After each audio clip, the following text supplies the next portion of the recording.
This year, we're going to be practicing our keyboarding or our typing skills. We're going to be using a program called typing.com. So on Miss Page's Lab, I have a link to that site. So you're going to log in with your username and password just like you would log into the computer. So I'm going to log into mine so you can see what it looks like. Once you log in and ask you if you want to save your information, that is okay because you're logged in as you, and that'll let us get in quicker to work the next time that we get in.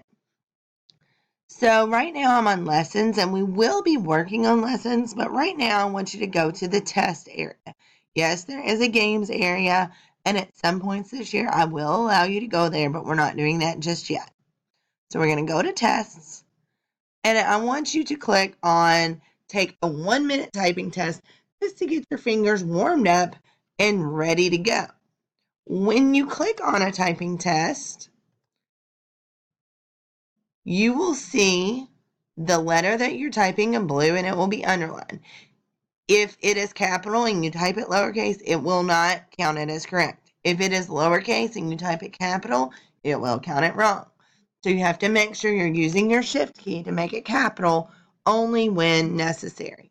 Once I start typing, you will see over here in the corner that my timer has started. If I hit something wrong, it turns red. I can use my backspace. So I'm going to type. When it gets to the end of my timer, then my test is over. It will look